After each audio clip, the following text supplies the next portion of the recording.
This is my Ruger number 1. It is a fantastic gun. It's chambered in 7mm Rem mag, and it is in nearly perfect condition. And this video did not go to plan.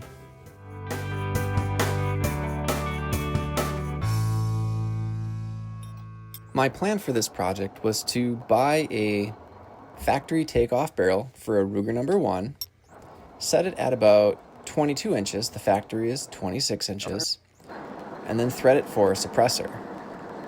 I was hoping that the new barrel would then fit right onto my gun without any fitting issues, and I could try running a suppressor on my number 1. That way I could always go back to the exact original condition of the firearm if it didn't work. Unfortunately, nothing really went to plan. The first issue I ran into was the quarter rib. The quarter rib is that small piece of steel that has 4 screws and 2 pins attaching it to the barrel. On top of that, your scope rings go, and then your scope. Those pins are press fit into the barrel. And in order to remove the barrel, one of those pins has to be removed. Otherwise, the barrel will not turn off.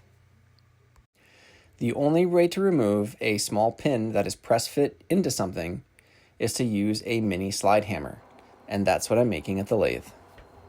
While I did not initially plan on making this tool, it was actually a lot of fun. It is a cool little lathe-only project, and I see a lot of uses for it in the future. With the hammer made, now I can focus on the adapter. The adapter is simply a bolt drilled and threaded for a smaller threaded rod.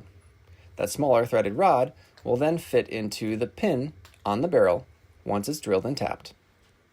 I don't know about you, but I get really nervous using these tiny taps, and I was very happy to practice on this bolt before moving over to the gun.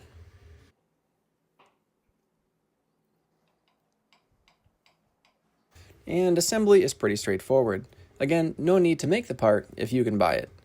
So starting out with a nice long bolt and a coupler allow me to use a variety of attachments on this mini hammer. And the knurling actually looks quite nice. I think I'm getting a little bit better at knurling. To remove the pin, I'm going to center drill it, and then use a freshly sharpened bit to center drill that pin. The pin is actually fairly soft steel, so it drills and taps quite easily.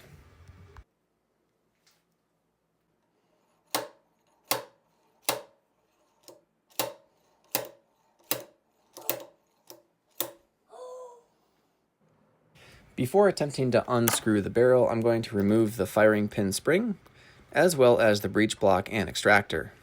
If I tried to unthread the barrel with the breech block in place, I would bend the extractor. To gain some extra traction on the barrel while it's in the barrel vise, I'm going to use pine rosin and put that between my blocks and my barrel. Pine rosin will not damage the barrel, but it will provide a ton of extra grip. The pine rosin that I ordered had quite a few little crystals, so I decided to pulverize it a little bit and make a powder. I'm not sure if this really mattered, but since I have the tools, I figured why not. You probably noticed that there's 2 new gunsmithing tools that just popped into this video, and I'm sorry I don't have any video footage making them, so I'll just describe them real briefly. The first is a barrel vise. This is simply some thick metal with 2 big bolts. And since I have a full wood shop, I made these blocks with half circles so they can clamp the barrel nice and snug. The second tool is called an action vise. This is a leftover weightlifting bar that I chopped and welded to another block of steel, and just like the barrel vise, they clamp together on the action. I'm using a piece of leather to protect the gun for the action wrench, because if I scratch this, I will cry a lot. All right, we are at a fork in the road.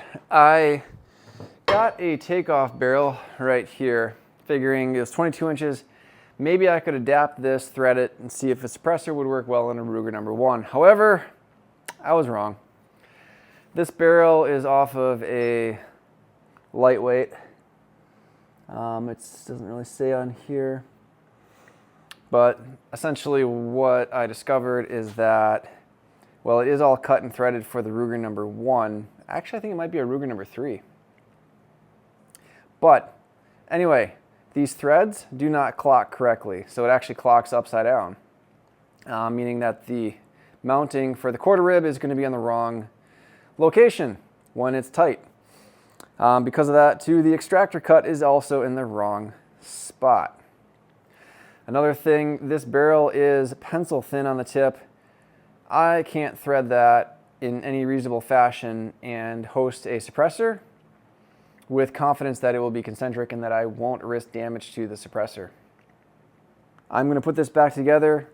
This Ruger number 1 is from the 80s. It is in gorgeous condition, and I'm going to keep it that way. So yeah, this was fun.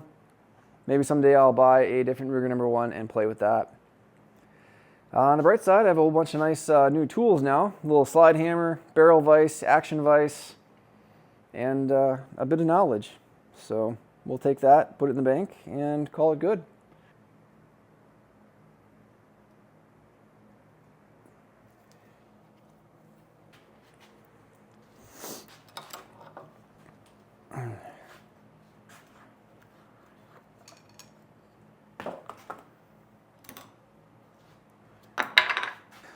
Just gonna use a little denatured alcohol to get off this pine resin. With the rebarreling and suppressor project scrapped, I was a little nervous that something else would go wrong and result in damage to my firearm. Thankfully, that was not the case, and everything cleaned up nicely. This is the pin we removed. Now let's part it off.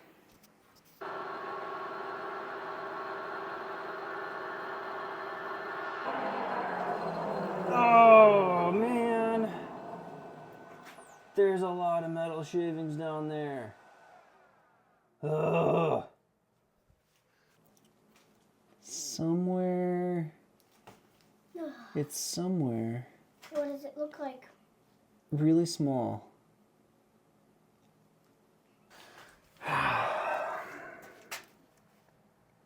That was poor planning on my part. Maybe next time put like a paper towel down. Yeah? Yeah. Yeah. Probably could have made a new one by now. Who wants to waste a teeny bit of metal? No one. No one at all. Hey, but you do need to clean this eventually. Mm-hmm. You gotta check really. Hey, what's this? Huh? You found it! Attaboy. Well, I didn't know we were going to clean out the chip pan there. And then let's add a little bit of blue to this.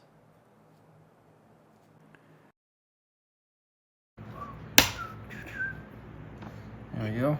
All right, that one's got to get tapped in a little bit deeper, I think, huh? Sure looks like it. Yep.